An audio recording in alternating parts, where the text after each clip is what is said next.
Well, praise the Lord, everyone, and welcome once again to our online service. एक और बार सभी को यीशु मसीह के नाम से हमारा सलाम और हमारे ऑनलाइन सर्विस में आप सभी का स्वागत है। We have been studying about King David and why God chose him. हम दाऊद राजा के बारे में पढ़ते हुए आ रहे थे और क्यों परमेश्वर ने दाऊद राजा को चुना। And that's why last week we saw that God actually, David depended on God's strategy to win the battle. और गए हफ्ते हमने ये देखा और मनन किया, दाऊद ने परमेश्वर की रणनीतियों पर अपना मन और अपना पूरा भरोसा रखा युद्ध जीतने के लिए। And some of the qualities we saw were that he had no fear of the giant in front of him. और कुछ गुणों के बारे में हमने ये देखा कि उनको ये डर नहीं था कि उनके भी सामने खड़े रहने वाला फिलिस्ती या फिर शूरवीर कौन था। When he spoke about God regarding his testimony, he spoke with such faith that everyone that heard him, their faith also increased. हमें उन्होंने अपने परमेश्वर के बारे में इतना डीट और इतने अटल से और धैर्य के कहा कि उनकी वाणी में ही उनकी गवाही थी। And today we will focus on the victory that Gideon received through the Lord because he obeyed God's strategy. और आज हम गिदियन के बारे में पढ़ेंगे जिन्होंने परमेश्वर पर भरोसा किया और कैसे उन्होंने एक युद्ध जीता परमेश्वर के ओर से दी गई हुई रणनीति के द्वारा। But today I want to pinpoint a couple of things about David and about what things God saw in him. आज मैं कुछ दाऊद के बारे में बताना चाहता हूँ और क्या गुण परमेश्वर ने दाऊद में देखा उसके बारे में भी बताना चाहता हूँ। Now, like we saw last time, David could not depend on the provision given by Saul, but he depended on what God was telling him to do. Dawood पूर्ण रीति से साउल के द्वारा दी गई हुई चीजों पर निर्भर नहीं था, अर्थात परमेश्वर ने क्या उसे दिया उस पर निर्भर रखा उसने। So David defeated the giant with what he knew already how to do. Dawood ने फिलिस्ती को इस प्रकार हराया इससे जिसने उसने सीखा है या फिर क्या वो उससे करने वाला है। In other words, God did not do a completely new and strange thing that David did not know how to do. परमेश्वर ने पूरे ऐसे अचंभित कार्य वहां किए, विचित्र देखेंगे शायद कि दाऊद के द्वारा कि कैसा दाऊद नहीं जानता था कि वो कर सकता। So God used an ability that David already had and he made it perfect. और दाऊद से परमेश्वर ने उस गुण को उपयोग में लाया जिसके बारे में उसे पता था और उसे एकदम पूर्ण सही तरीके से उसका उपयोग करवाया। See, David chose to use the sling and the stone because he had already practiced how to use the sling and the stone.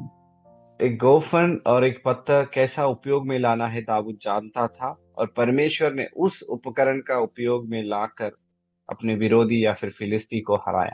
So God took what was in the natural and he made it work in a supernatural way. परमेश्वर ने एक प्राकृतिक चीज को उठाकर उसे असंभव चीज के द्वारा असंभवित कर उसे संभव में लाकर उसे पूर्ण करवाया परमेश्वर। See, many of us simply wait for the supernatural. हम असाधारण चिन्ह चमत्कारों के लिए हम वाट जोड़ते रहते हैं। And all we do is wait for God to do something that is great and wonderful without us even taking a step forward. हम चाहते हैं कि परमेश्वर आए हमारे लिए अद्भुत कार्य करे, लेकिन हम ये नहीं करते कि हमारा पहला कदम विश्वास से हम उठाकर आगे रख पाए। You see, if you go for an examination and you haven't studied, you will fail. आप एक परीक्षा के लिए जा रहे हो और आप तैयार नहीं हो और आपने पढ़ाई नहीं किया तो आप पराजित हो जाओगे। I guarantee you, you will fail. मैं पूर्ण रीति के साथ कह सकता हूँ कि आप नापास हो जाओगे। Because it is not fair to those who have studied and put the effort. ये उनके लिए सही नहीं होगा जिन्होंने पढ़ाई किया, मेहनत किया और उन्होंने अपना एग्जाम लिख रहे हैं। See, God's favor works when we have already done our part, and then God takes what we have done and He blesses it. आमीन। परमेश्वर की करुणा और कृपा इस प्रकार काम करती है, जहां हमने अपना पूरा दिया और अपना पूरा मेहनत डाला, परमेश्वर उसे उठाकर अपने असंभवित कार्यों को संभव में चिन्ह चमत्कार के द्वारा करते हैं। So God took David's ability, which David used for God's purpose, and God made it do a supernatural work. परमेश्वर ने दाऊद के गुण या फिर उसके कार्य को, उसके जो भी उसमें दी गई थी, उसे उठाकर उसको परमेश्वर ने असंभवित कार्यों में अप्राकृतिक मानसिक तौर पर ना सोच सके उस तरीके से परमेश्वर ने उसमें कार्य किया। So if you want to be someone who makes money through social media and doing all these different videos online, you have to be someone that has studied how to do that. यदि आप ऐसे व्यक्ति हो जो social media पर अपना कार्य कर कर रील बनाकर या फिर कोई भी कार्य कर कर आप पैसा कमाते हो, तो आपको यह जानना चाहिए कि कैसे क्या कर कर हम इसमें से पैसा कमा सकते हैं। The Bible says that the Lord would teach us on how to profit and add no sorrow to it. पर वचन कहता है कि परमेश्वर तुम्हें सिखाएगा कैसे लाभदायक बन जाए, ना कि उसमें और दुख डाल दे। So, in other words, you first have to start to do things differently to better your skills, and God will take those skills and He will make them flourish. दूसरे शब्दों में अपने गुणों को देखकर और उसके द्वारा परमेश्वर उसमें और अभिवृद्धि लाकर, उसमें और बढ़ोतरी लाकर आपको आशीषें देगा। Now, for example, if you don't know how to cook and you cook something, it will not automatically taste beautiful. यदि आपको कैसे पकाना है, खाना पकाना है नहीं आता है, और आप कुछ पका रहे हो और आप इच्छा रखते हो कि वो अच्छा हो जाए, ऐसा नहीं होता। You cannot just, without practice, without thinking about it, just put things together and pray over it and say, Lord, let it taste good. आप कुछ खाना पकाना नहीं करेंगे, कुछ मेहनत नहीं करेंगे, नहीं सीखेंगे, पकाने के बाद आप प्रार्थना करेंगे, परमेश्वर तो इसे अच्छे से खाना पका दे, तो ऐसा नहीं होता। This will not work. वो ऐसा नहीं होता। If you want to lose weight, you have to make some changes. यदि आप अपना वजन घटाना चाहते हो तो अपने खाने में कुछ बदलाव लाना पड़ेगा। You have to stop some things that you are eating wrong. आपको कुछ उस चीजों पे बदलाव लाना पड़ेगा जिसमें आप गलत तरीके से आप खाने में अपना खाने में मिला रहे हो। And you have to do some exercise. और आपको कुछ व्यायाम कसरत भी करना होगा। Just by praying, it's not going to happen. प्रार्थना के द्वारा सिर्फ कुछ नहीं होता। Because once again, it is not fair for those who are taking care of themselves and who are exercising. इसीलिए क्योंकि जो मेहनत करते हैं, अपने खाने का ध्यान रखते हैं और कसरत करते हैं, उनके लिए वो सही नहीं होगा सिर्फ प्रार्थना से यदि हम सब कुछ करवा सके तो। Now, once you start to take care of yourself and exercise, God will make sure that your effort is multiplied. जब आप मेहनत करोगे और परिश्रम करोगे, तब आपके परिश्रम को देखकर परमेश्वर उसे सफलता में लाएगा, क्योंकि आप परिश्रम कर रहे हैं। Now, why am I teaching this today? मैं ये सब जो भी मैंने दृष्टांत बताए मैं बता रहा हूँ। Because I noticed that David took what he had and he said, Lord, use it for your glory. And God used it in such a way that people are still talking about it. Dawood के पास जो था उसने उठाकर परमेश्वर से कहा, परमेश्वर ये आपकी महिमा के लिए मैं सौंप रहा हूँ, और इसने परमेश्वर ने उसे उपयोग में लाया। आज भी परमेश्वर उसके बारे में, लोग उसके बारे में बात कर रहे हैं। Now, one other thing that most people don't know is that the sling and the stone was not a toy for children. Coffer और एक पत्थर बच्चों के लिए खिलौना नहीं था। Nowadays, it is a toy. अभी वो एक खिलौने के रूप में है। But back then, actually, there was one tribe that had 300 trained men as part of their army with a sling and a stone. आजकल के बच्चों को एक खिलौना है, लेकिन वो ऐसे एक कुल था 300 लोगों के जो उनके वो गोफर और पत्थर से वो उसमें परिश्रम थे कि वो उपयोग में ला सके वो।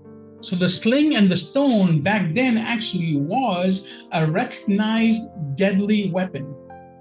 और एक गोफर और एक पत्थर उस सदी में वो एक बड़ा उपकरण था, युद्ध अपनी लड़ाई के लिए या फिर अपने बचाव के लिए उपयोग में लाने वाला बहुत ही खतरनाक उपकरण था। So God used this child with this skill, and then God did the impossible. आमीन। परमेश्वर ने इस बालक को उपयोग में लाया, उसके गुण को उपयोग में लाया और असंभव चीजों को परमेश्वर ने संभव में कर कर दिखाया। So don't wait for God to give you the machine gun or the tank before you strike. आप अपने विरोधी की ओर जाने के लिए एक मशीन गन या फिर एक टैंक देने के लिए आप बाट जोत कर मत रहना। Start using what you have, and it will work in the hands of God. अपने हाथ में क्या है उसका उपयोग में लाने की कोशिश कीजिए और परमेश्वर कार्य करेगा। Praise the Lord. Don't wait for a pastor to come and lay hands on you and pray for you. You pray the simple prayer, and God will use it to do great works.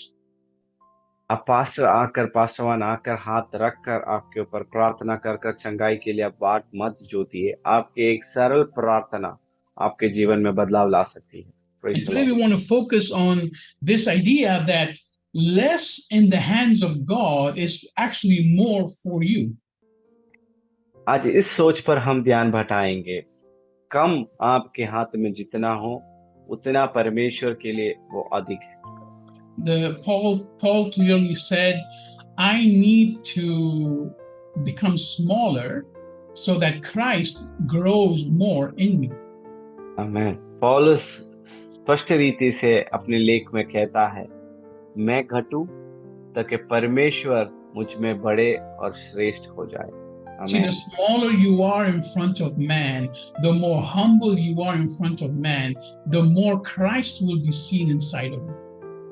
जितना आप मनुष्यों के सामने अपने आप को दीन रखोगे, कितने अपने आप को नीचा कर कर दिखाओगे अच्छी तरीके से, उतना परमेश्वर आप में प्रशंसित होकर परमेश्वर आप में झलक दिखलाएगा। Now, I'm not saying that act in such a way that you are nothing in front of man. No, you act in such a way that you don't think you are the greatest thing in the world for mankind. मैं ऐसा नहीं कहता कि अपने आप को दीन तुच्छ बताओ मनुष्यों के सामने, ना कि अपने स्वभाव में अपने व्यवहार में एक नम्र और दीन बर्ताव कीजिए ताकि आपकी ओर आकर्षित होकर लोग परमेश्वर को झलके आपके द्वारा। In other words, you cannot base your identity on what you have achieved in life, but you have to base your identity on who Christ is in your life. हमें अपने व्यक्तित्व को लोगों या फिर दुनियाओं के सामने आपने क्या प्राप्त किया या फिर आपने क्या पाया उसके द्वारा नहीं, अपने व्यक्तित्व को पर लोगों के सामने परमेश्वर ने क्या आपके लिए किया और परमेश्वर क्या आपके जीवन में मायने रखता है उस तरीके से दर्शाना चाहिए हमें। Because everything you are and everything you have ever been can vanish in 1 second. हमें क्योंकि आप जो कुछ भी आपके जीवन में हो और जो कुछ भी आपने जीवन में है वो एक क्षण में खो सकते हो। All your friends will leave you in 1 second. आपके सभी मित्र एक क्षण में आपको छोड़ सकते हैं। Your family will reject you in 1 second. आपका परिवार एक क्षण में आपको ठुकरा सकता है। All the fame you have in society will be spoiled and stained in 1 second. सभी आपके जो भी समाज में आपका नाम है या फिर कर्म है वो सब या फिर आपको लोग जाने माने जाते हो एक क्षण में परमेश्वर उसे तोड़ सकता है। The same crowd that cried Hosanna, Hosanna when Jesus entered Jerusalem, 1 week later, a few days later, they started shouting, crucify him. वही झुंड एक सप्ताह पहले होशाना होशाना बोलकर गुण गा रहे थे, वही झुंड ने जब परमेश्वर यरूशलेम में प्रवेश किया तो कहा इसका क्रूसीकरण करना, इसका क्रूसीकरण करना और क्रूसीकरण करना। So we cannot depend on what we have to measure the greatness of who we are. हमें हम उसके ऊपर निर्भर नहीं कर सकते कि हम कितने श्रेष्ठ है या फिर हम कितने उच्च पद पर है। And we will see today that in this strategy that God gave Gideon in the story, how God used less to do more. हम इस रणनीति को देखेंगे जो परमेश्वर ने गिदियन को दिया, जहां कम ही सबसे ज्यादा है। And there was a reason behind it, and that was because God clearly said that if you do things with everything you have, you will praise yourself. हमें क्योंकि वचन में भी कहते हैं और परमेश्वर ने कहा है, यदि तुम अपने सभी गुणों के श्रेष्ठता के साथ करोगे तो तुम अपने आप में प्रशंसा लोगे। Let's go directly to the word so we can start reading about this story. हम उस आयत में जाएंगे ताकि उस कहानी के बारे में हम पढ़ सकें। We go to Judges chapter 7. न्यायों का पुस्तक 7वां अध्याय।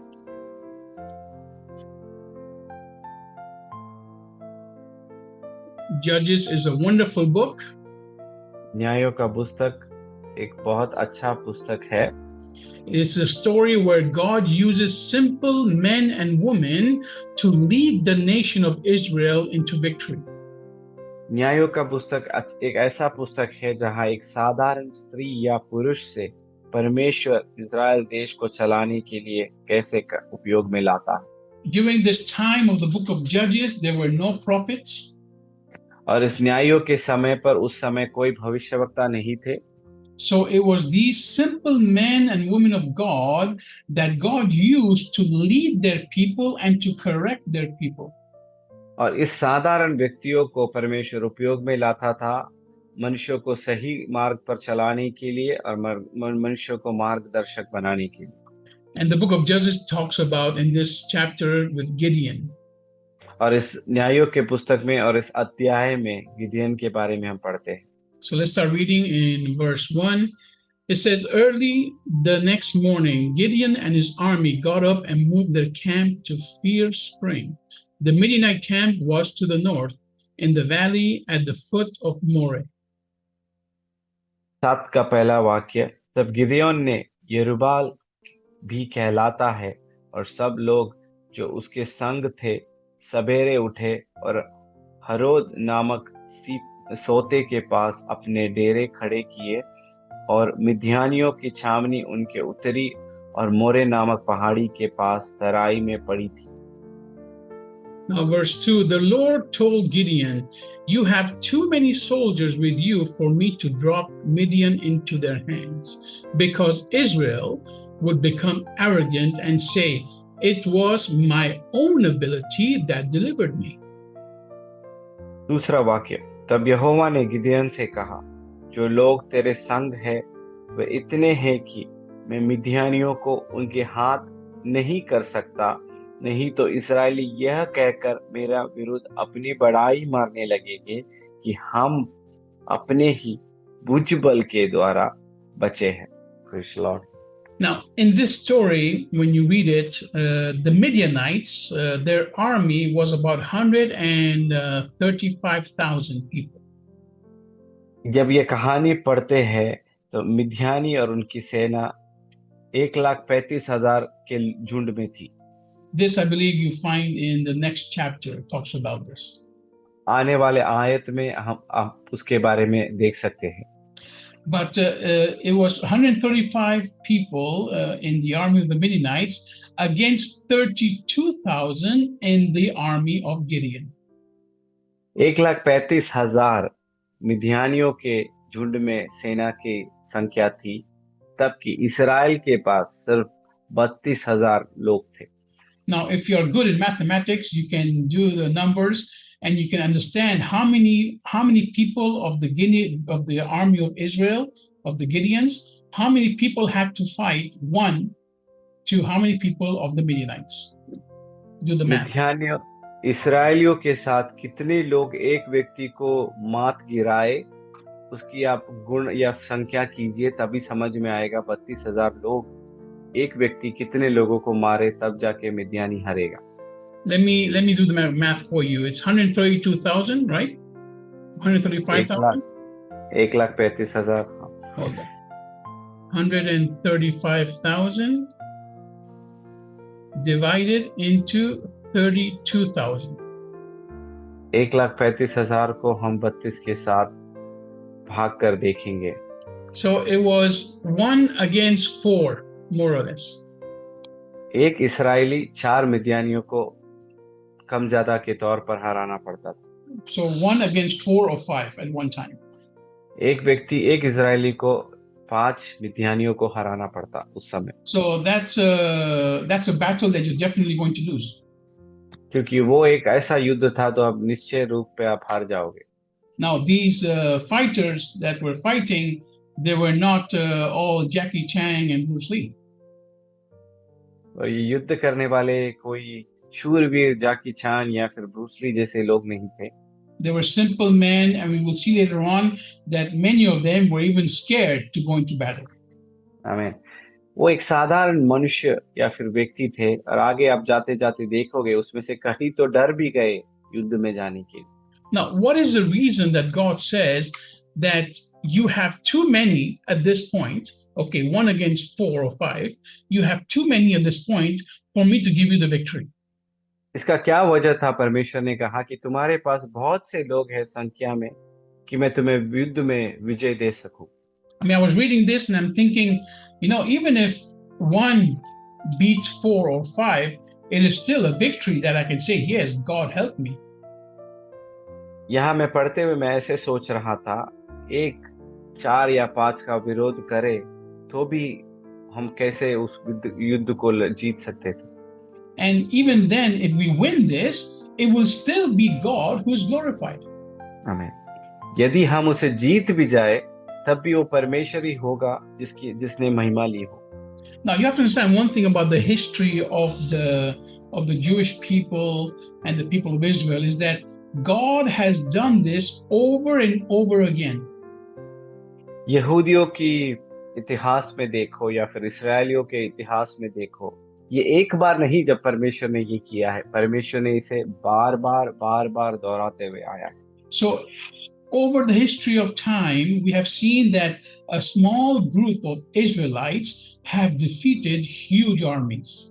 आमीन. इतिहास हम फिर से फरक कर देखे या फिर पीछे जाकर देखे तो इजराइल एक छोटा झुंड कई विरोधियों कई शत्रुओं को बार हरा कर आगे बढ़े हैं. So I think at this point in time with the Gideon history, with the Gideon story, I believe the people of God were already used to this. इस समय तक इस्राएली लोग को ये अनुभव हो चुका था कि परमेश्वर उन्हें हमेशा युद्ध में विजय देते हैं, चाहे no matter what the number it is, they always get the victory. आमीन.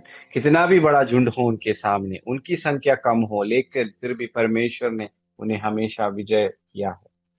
And if they are anything like me and you, when we get victory after victory, when something is difficult, we will think, oh, I am so great. यदि आप मेरे या आपके जैसे हो, हमें विजय पर विजय मिलता जाए तो हम सोचेंगे, अरे वाह, मैंने विजय प्राप्त किया और हमारे श्रम के द्वारा विजय प्राप्त हुआ. And God knows exactly how horrible we are in our hearts. और परमेश्वर जानता है कि हम कितने कमजोर और एकदम नीच सोच पर रखने वाले हैं, नीची तरीके से कि हम अपने आप पर भी प्रशंसित करेंगे. So that's why God in this verse says there's too many people, because I know that if you win now, you will say it is thanks to my ability to fight. आमीन. इसके लिए वो दूसरे वाक्य में हमने पढ़ा, परमेश्वर इस्राएलियों से कहता है कि तुम बहुत अधिक हो क्योंकि तुम कहोगे कि हमारे द्वारा, हमारे गुणों के श्रेष्ठता के द्वारा हमने युद्ध में विजय प्राप्त की. Okay. So then why does God do this? And he does it for one reason, because he will not share his glory with anybody else. अब परमेश्वर ये क्यों करता है? यदि आप नहीं समझो तो ये समझ लीजिए, क्योंकि वचन और परमेश्वर कहता है कि मैं अपनी महिमा और प्रशंसा किसी और को नहीं दूंगा. See, before God gives you your miracle or your victory, he will take away anything in your life that will make you forget about him. और आपके जीवन में कुछ भी अद्भुत कार्य, चिन्ह, चमत्कार दे कि आप प्रशंसा करने के पहले वो आपके जीवन में जो कुछ भी कम है या फिर ज्यादा है वो परमेश्वर ले लेता। See, because God knows that once you get what you are looking for, you will most probably forget about Him. क्योंकि मनुष्य होने के तौर पर हम उसे भूल जाएंगे कि परमेश्वर ने किया है, ना कि अर्थात हम अपने प्रशंसा करेंगे कि हमारे गुण के द्वारा वो हुआ। You might say, "Well, I got this because I prayed so many hours." हम ऐसा बोलेंगे कि ये इसीलिए हुआ क्योंकि मैंने घंटों प्रार्थना की। Or you will say, "Well, I got all this because I followed Jesus." और या फिर आप ऐसा कहोगे कि मेरे को ये सब मिला क्योंकि मैंने परमेश्वर का पीछा किया। Or you will say, "Well, I got all this because I have given so much money to the church." और या फिर आप ऐसा कहोगे मुझे ये सब इसीलिए मिला क्योंकि मैंने कलीसिया के लिए या फिर चर्च के लिए बहुत से पैसे दिए। And the problem is that we, as human beings, and even the people of Israel, forget that it is God who gives us all good things. हम मनुष्य और हमारा ये स्वभाव है कि हम भूल जाते हैं कि ये सब परमेश्वर ने हमें दिया है, ना कि अर्थात मेरे गुण या फिर मेरी श्रेष्ठता या फिर मेरे सामर्थ्य के द्वारा हुई। Not only we forget about God, but we also forget about the people in our lives that have helped us to get to where we are. हम सिर्फ परमेश्वर को ही नहीं, हम उस व्यक्तियों को भूल जाते हैं जिन्होंने हमें मदद किया है ताकि हम यहाँ तक पहुंच सके। We Praise forget the our Lord. parents. हम अपने माता पिता को भूल जाते हैं। We forget our close friends that were with us in the difficult times. हमारे उस सगे मित्रों को हम भूल जाते हैं जो हमारे कठिन समय पर हमारा साथ दिया। We forget our spouse that encourages us when we don't believe in ourselves. आमीन। हम अपनी पत्नियों को या फिर पतियों को भूल जाते हैं जिसने हमें हमारे कठिनाइयों पर, हमारे तकलीफ के समय पर हमें हौसला दिया और हमें भरोसा दिया। Praise the Lord. And we forget our pastors who prayed for us and gave us the word of God, even if it means correcting us. आमीन। हम उस पास्टरवान को भूल जाते हैं जो हमें सही मार्गदर्शन दिखाते हैं, प्रार्थना करते हैं, सहभागी बनते हैं या फिर कभी मार्गदर्शक बनकर हमें सही मार्ग पर चलाते हैं, वो भी हम भूल जाते हैं। Now, every one of us does this. हर एक व्यक्ति ये करता है And God knows this. और ये परमेश्वर जानता है। And that is why God first wants you to become humble so that you will not do this once you get what you're asking for. इसके लिए परमेश्वर चाहता है कि तुम अपने आप को दीन रखो ताकि परमेश्वर का उद्देश्य आपके जीवन के द्वारा परमेश्वर के लिए, महिमा के लिए की जाए। Let's go to Isaiah chapter 48. आइशिया 48 में जाएंगे हम। We read this also a couple of weeks back. हम कुछ दिनों पहले हमने इस वाक्य को पढ़ा था And we were emphasizing on the idea that God will not share his credit or his glory with anybody else. आमीन। और हमने इस सोच पर हमने उसे पढ़ा था कि परमेश्वर अपनी महिमा और अपनी प्रशंसा किसी और को नहीं देगा। Now, in this chapter, God is saying that, no matter what happens, he will take care of us. He will take away his anger, and he will do all this because he loves us. और इस आयत में हम ऐसा पढ़ते हैं ताकि जो कुछ भी आपने किया हो या फिर जो क्या क्या आपने परमेश्वर का विरोध किया हो, परमेश्वर अपना क्रोध हटाएगा क्योंकि वो हमसे प्रेम करता है। Actually, in this verse, it doesn't say because he loves us. It says, for my own sake. आमीन। इस वाक्य में लेकिन परमेश्वर ऐसे नहीं कहता कि मैं तुमसे प्रेम करता हूँ इसके लिए, अर्थात ऐसे कहते हैं कि अपने खुद के लिए।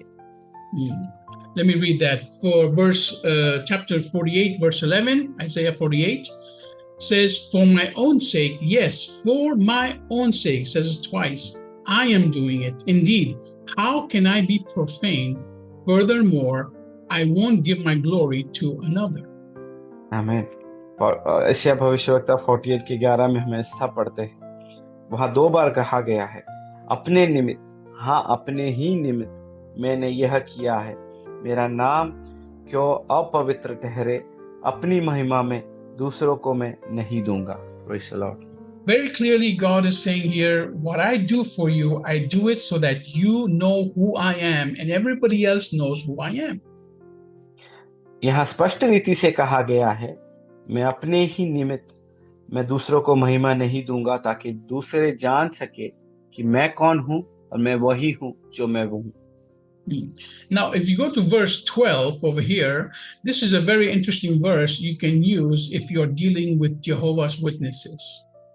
अरे अब यहोवा साक्षी या फिर यहोवा विटनेस के लोगों के साथ आपको बात करना है, तो ये 12वां वाक्य आपको उपयोग में आएगा। Because they do not believe that Jesus and Jehovah are the same. वो ये विश्वास नहीं करते हैं कि यीशु और यहोवा एक ही है। And it says, listen to these things, Jacob and Israel, whom I have called. I am the one, I am the first, and I am the last. हे याकूब, हे मेरे बुलाए हुए इस्राएल, मेरी ओर कान लगाकर सुन, मैं वही हूँ, मैं ही आदि और मैं ही अंत हूँ। Praise the Lord. Now, so this actually is a very famous quote, I am the first and I am the last, which everybody knows, talking about Jehovah. ये यहोवा के बारे में सब जाने माने हुआ एक कोट है या फिर एक कहावत है, मैं वही हूँ, मैं ही आदि और मैं ही अंत हूँ।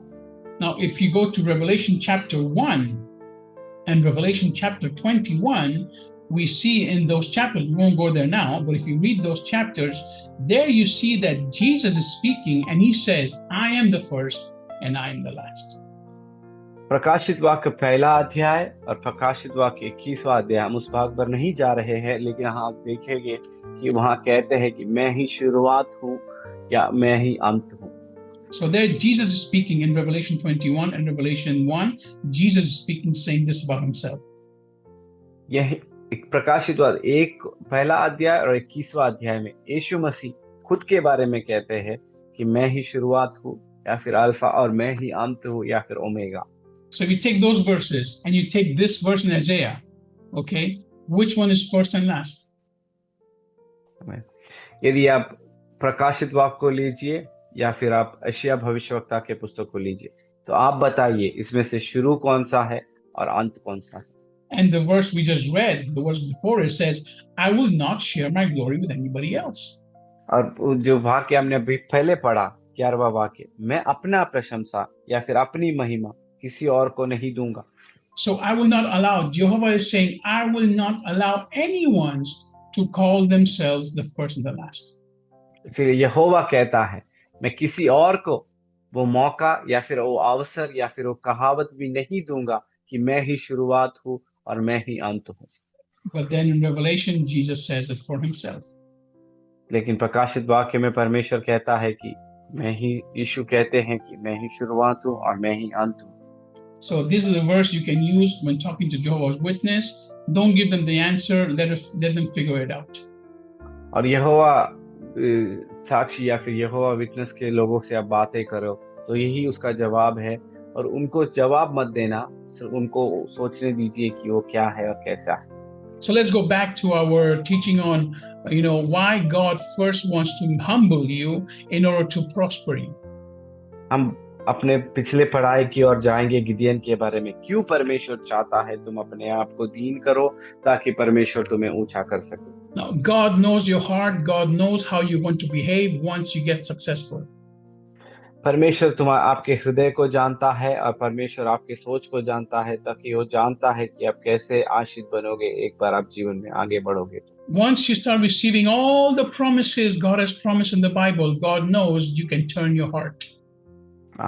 परमेश्वर जानता है कि वचन में दी गई सभी वाक्यों को या फिर विश्वास के गवाहियों को या फिर आशीषों को यदि आपको प्राप्त हो जाए तो आपका मन बदल जाएगा।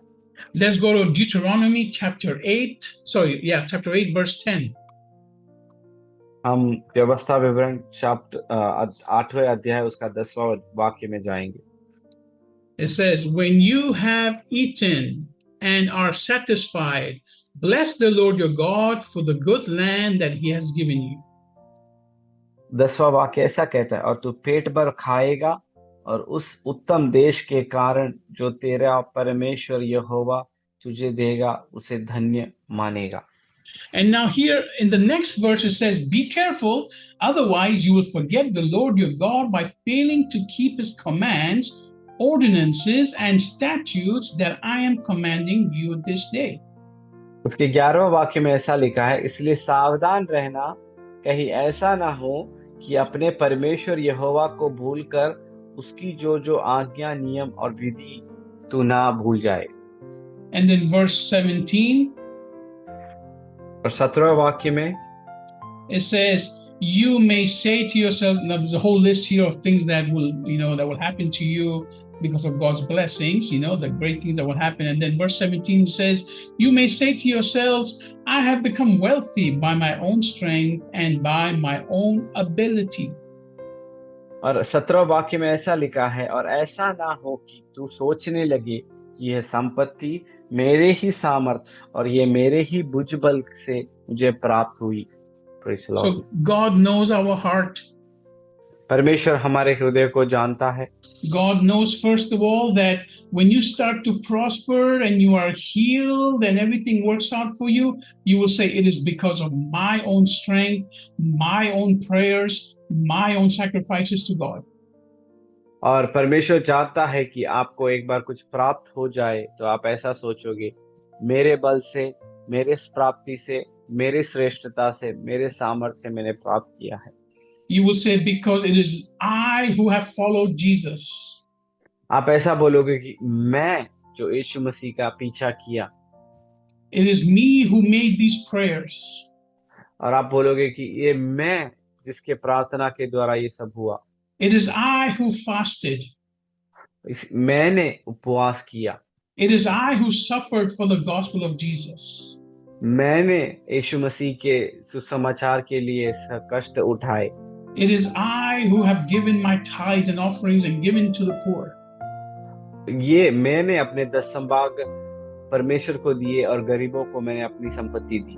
Now, do you know this is exactly what happened with the people of Israel over and over again? यही इस्राएलियों के साथ बार बार दोहराते हुए आया था। Let's continue reading in verse 18. हम 18 वाक्य में आगे बढ़ेंगे।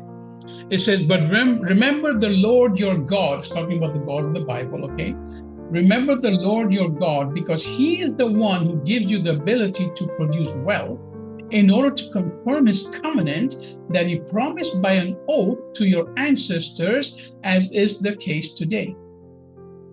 परंतु तू अपने परमेश्वर यहोवा की स्मरण रखना, क्योंकि वही है जो तुझे संपत्ति प्राप्त करने की सामर्थ्य इसलिए देता है कि जो वाचा उसने तेरे पूर्वजों से शपथ खाकर बांधी थी उसको पूरा करे और आज प्रकट है।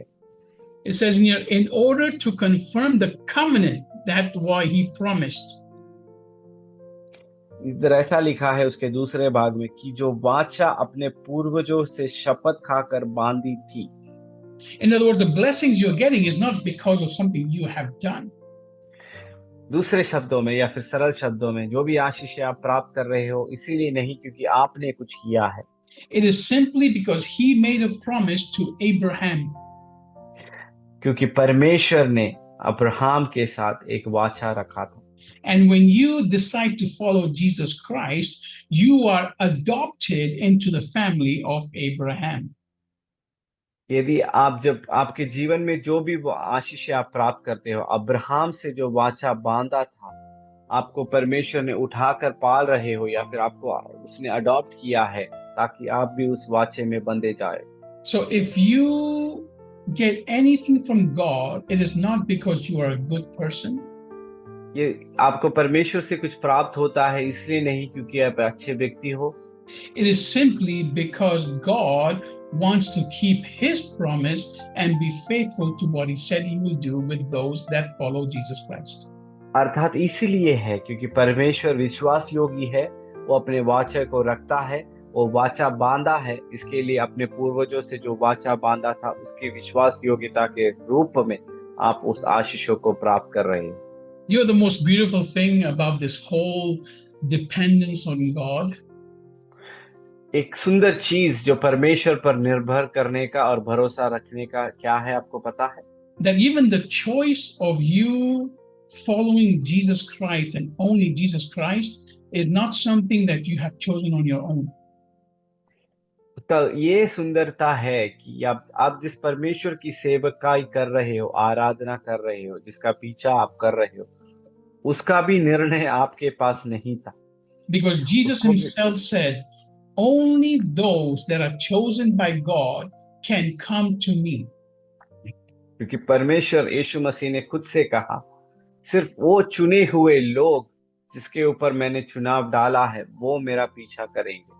So right now, if you're listening to my voice, इस समय यदि आप मेरी वाणी सुन रहे हो and if you're understanding what I am saying, और आपको समझ में आ रहा है कि मैं क्या कह रहा हूं, you have been chosen by God to become a follower of Jesus Christ. आप परमेश्वर के हित के द्वारा चुने गए हो ताकि आप परमेश्वर यीशु मसीह के आराधक और सेवक बनो. You have been called to be disciple of Jesus. आपको बुलाया गया है ताकि आप परमेश्वर यीशु मसीह के चेले बनो. You have been called to be the one who receives the blessings promised to Abraham. आप इस प्रकार बुलाए गए हो ताकि आप उस आशीषों को प्राप्त कर सको जो अब्राहम के द्वारा की गई है. If you don't know which are the blessings of Abraham, Google them. अब अब्राहम के आशीषें क्या है आपको पता नहीं है तो उसे गूगल कीजिए. And the beauty thing is now that you have been chosen, but now it is your choice if you want to accept that invitation.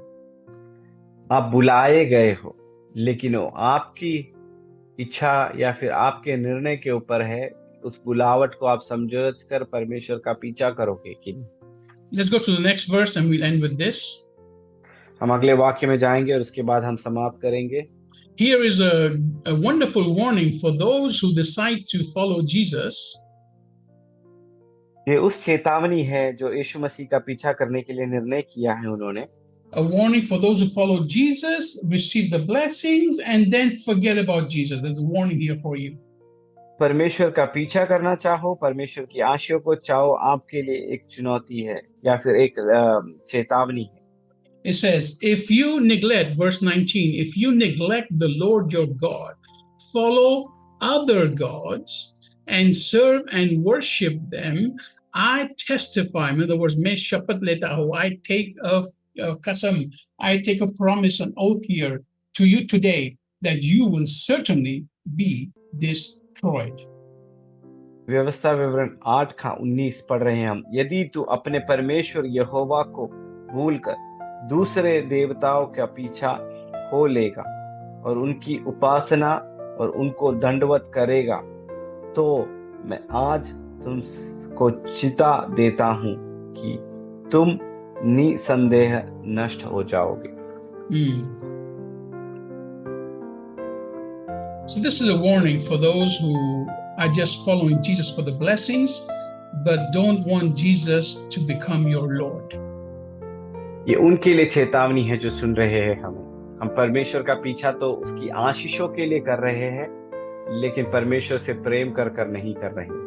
So that is why sometimes God will make sure that you become nothing so that everything you receive, you are eternally grateful. इसके लिए कभी कभार परमेश्वर चाहता है कि तुम कुछ भी ना हो ताकि परमेश्वर तुम्हें उपयोग में लाए और परमेश्वर के साथ तुम अनंत के लिए परमेश्वर की ओर उसका धन्यवाद करते रहो. Because then you will stay with Jesus. इसके वजह से आप परमेश्वर के साथ रह पाओगे. Jesus will get the glory for your life. परमेश्वर आपके जीवन की महिमा लेगा. And Jesus will use you to bring others. और परमेश्वर आपको परमेश्वर की ओर लाने के लिए उपयोग में लाएगा.